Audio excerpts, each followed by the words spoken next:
ചെൽസിയിലേക്കുള്ള നീക്കം പ്രഖ്യാപിച്ച ശേഷം തൊട്ടടുത്ത മത്സരത്തിൽ ഗോൾ സ്കോർ ചെയ്ത എസ്റ്റേവോ കോൾ പാമറിന്റെ കോൾ സെലിബ്രേഷൻ അനുകരിച്ചത് സോഷ്യൽ മീഡിയയിൽ തരംഗമായിരുന്നു. അനായാസ ഡ്രിബിളുകൾ, അളന്നുമുറിച്ച പാസുകൾ, സ്കോറിംഗ് പൊസിഷനിലേക്കുള്ള മൂർച്ചയുള്ള നീക്കങ്ങൾ, സ്പേസിനെ കുറിച്ച സൂക്ഷ്മമായ അവബോധം.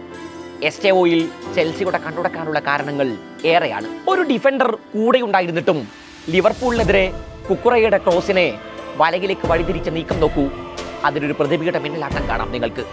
ചെറിയ കാലം കൊണ്ട് തന്നെ ലയണൽ മെസ്സിയുടെയും നെയ്മറിന്റെയും ഒക്കെ പ്ലേ സ്റ്റൈലുമായി എസ്റ്റേവോയുടെ കളിശൈലിയെ ഫുട്ബോൾ പണ്ഡിറ്റുകൾ താരതമ്യം ചെയ്തു കഴിഞ്ഞു. മെസ്സിഞ്ഞോ എന്ന പേരിലാണ് അയാൾ ആരാധകർക്കിടയിൽ ഇപ്പോൾ അറിയപ്പെടുന്നത്. പാമറാസിനൊപ്പം കഴിഞ്ഞ സീസണിൽ 31 മത്സരങ്ങളിൽ നിന്ന് 13 ഗോളുകളും 9 അസിസ്റ്റുകളുമാണ് എസ്റ്റേവോ തന്റെ പേരിൽ കുറിച്ചിട്ടത്. Football pitch is my amusement park because it's where I feel happiest. Estevao ഒരിക്കൽ പറഞ്ഞു വെച്ചത് ഇങ്ങനെയാണ്. പലപ്പോഴും ബ്രസീലിയൻ സൂപ്പർ താരം നെയ്മർ ജൂനിയർ തനിക്ക് സന്ദേശം അയക്കാറുണ്ടെന്നും തന്നെ എൻകറേജ് ചെയ്യാറുണ്ടെന്നും പറഞ്ഞ എസ്റ്റേവോ നെയ്മറിനൊപ്പം ഒരിക്കൽ ബ്രസീലിയൻ കുപ്പായത്തിൽ തനിക്ക് കളിക്കാനാകുമെന്ന് പ്രത്യാശ പ്രകടിപ്പിച്ചു. കഴിഞ്ഞ ഓഗസ്റ്റ് 17 ക്രിസ്റ്റൽ പാലസിനെതിരെയാണ് എസ്റ്റേവോ ചെൽസിക്കായി അരങ്ങേറ്റം കുറിച്ചത്. ഓഗസ്റ്റ് 22 ആദ്യമായി നീലക്കുപ്പായത്തിൽ സ്റ്റാർട്ട് ചെയ്തു.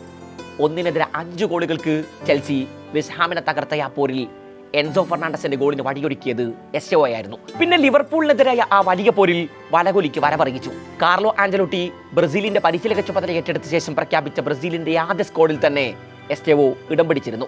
ജോഗോ ബൊണീറ്റോ ബ്യൂട്ടിഫുൾ ഗെയിമിന്റെ ബാലപാഠങ്ങൾ പഠിച്ചു തുടങ്ങിയിട്ടേയുള്ളൂ. അപ്പോഴേക്കും ഫുട്ബോളിന്റെ ആകാശ ദൂരങ്ങൾ താണ്ടി അയാൾ സഞ്ചരിച്ചു തുടങ്ങിയിരിക്കുന്നു. ഇംഗ്ലീഷ് മണ്ണിൽ ഈ മിന്നലാട്ടങ്ങൾ തുടർന്നാൽ വിശ്വവേദിയിലും കാർലോയുടെ സംഘത്തിൽ അയാൾ ഉണ്ടാകും, തീർച്ച.